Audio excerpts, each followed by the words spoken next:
We have Andrew Tefft, who is on Esper Control at 7-0, playing against Tom Ross, who's on Green-White Tron, also at 7-0. They're in the middle of Game 3. And I'm not 100% sure, but I think Andrew Tefft is the one who gave Todd Stevens his loss in this tournament. So Andrew's slicing and dicing through some very worthy opponents. We'll see how he does against Tom Ross.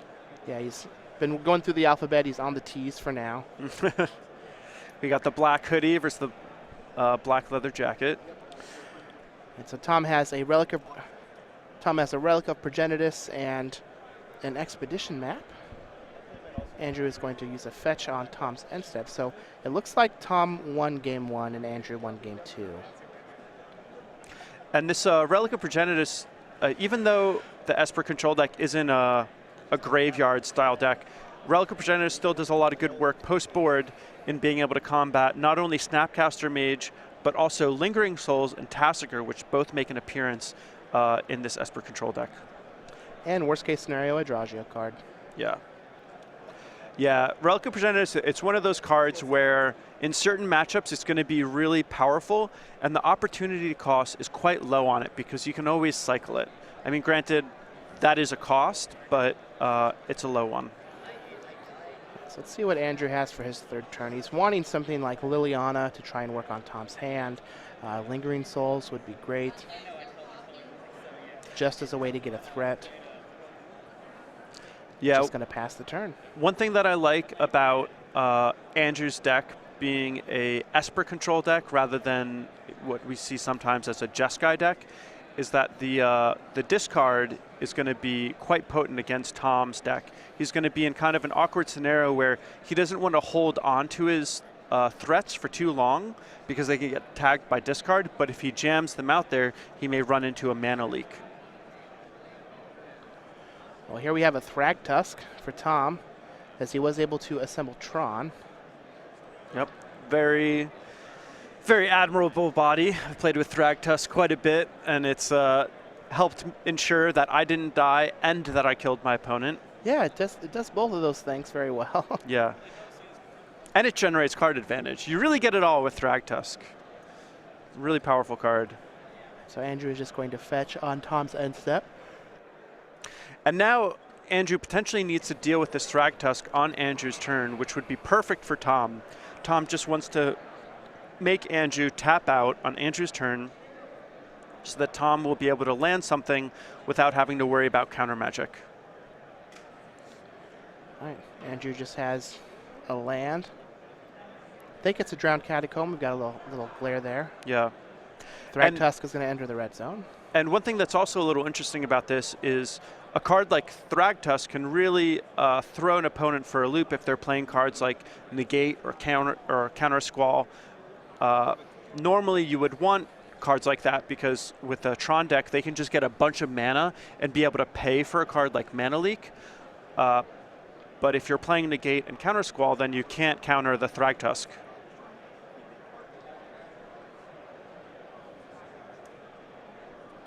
It's like Andrew is down to 13. Tom's deciding what he wants to do here for this turn. He's got a lot of mana.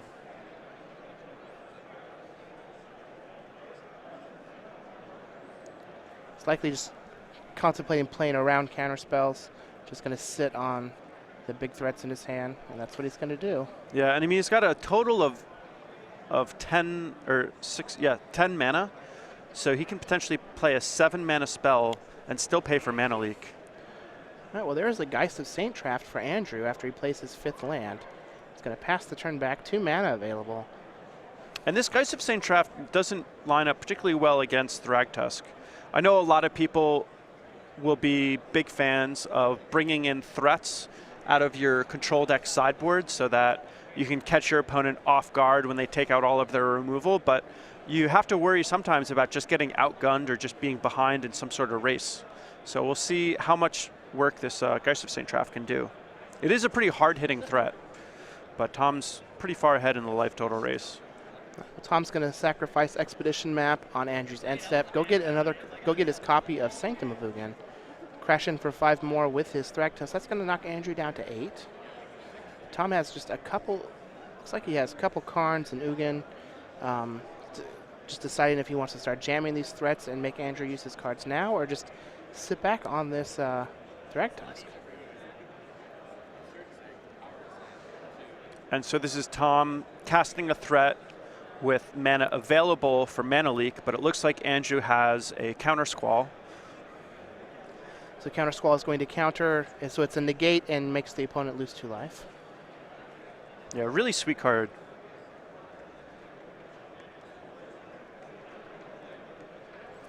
And it looks like Andrew also has Detention Sphere in hand, but Tom has Nature's Claim. So if Andrew Detention Spheres this Thragtusk, not only will Tom get a 3/3 from it leaving the battlefield, but then he could potentially just gain 5 more life for bringing it back. Brutal. There's a Lingering Soul, so that's going to provide some blockers. And that'll buy a lot of time and potentially allow this Geist of St. Traff to race the Thragtusk.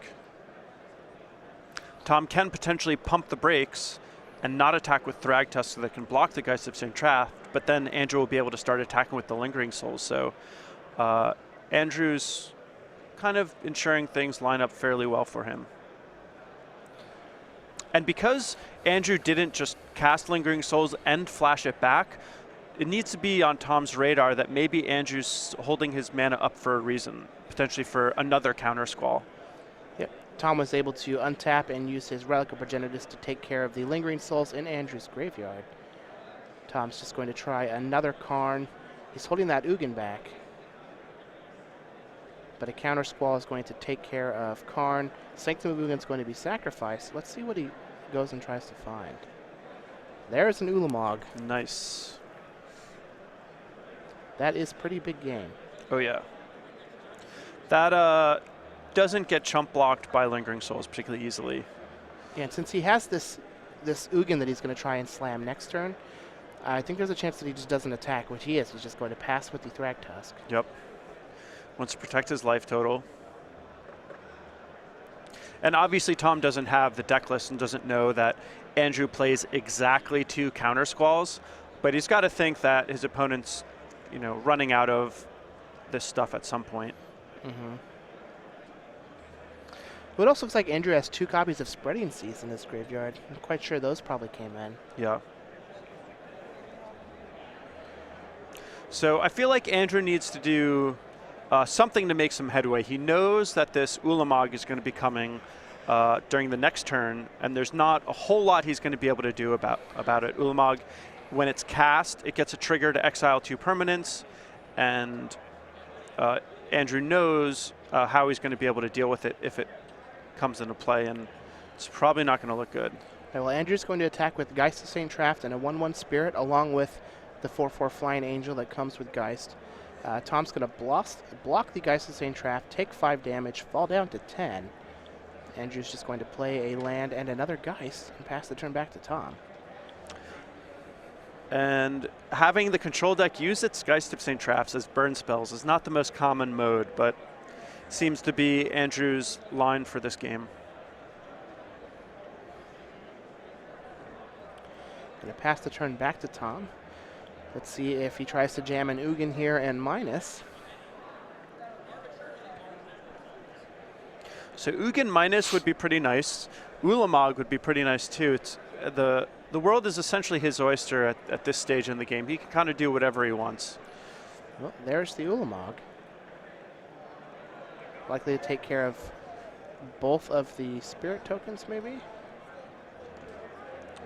Could go after the Spirit tokens, could also go after some lands.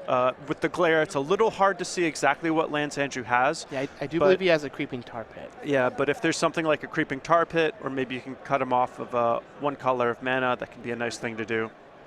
And there's a Tar Pit and the untapped Spirit, which will allow Tom to attack for 5 with his Thragtusk and knock Andrew down to 3. And what's nice about this is it means that Ugin is a win condition just on the spot, being able to bolt Andrew's face. So getting Andrew down to 3, very, very relevant. Right, so there's the Detention Sphere. That's going to hit the Ulamog. And Tom just looks at his hand. He's like, yep, sure, whatever.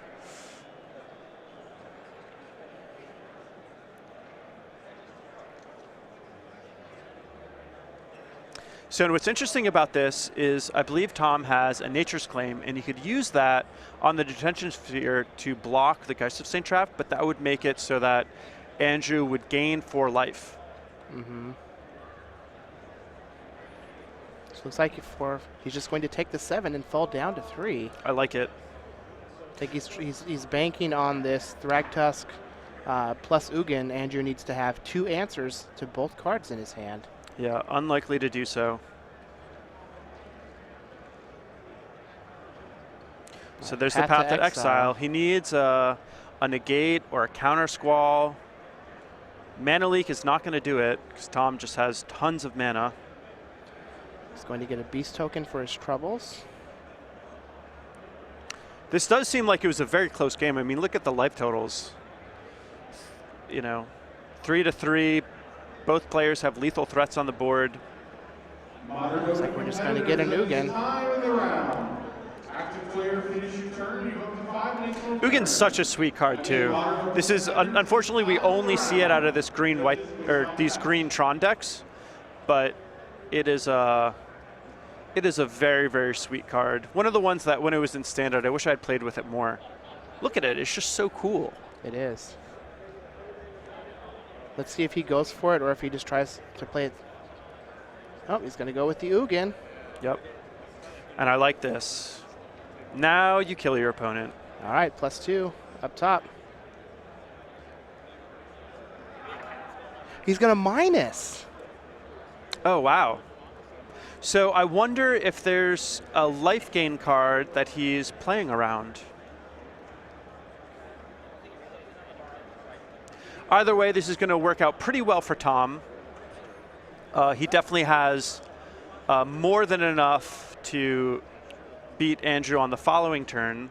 Yeah. And without the presence of a card like Creeping Tar Pit, Tom should be pretty safe. These Esper decks don't have any direct damage.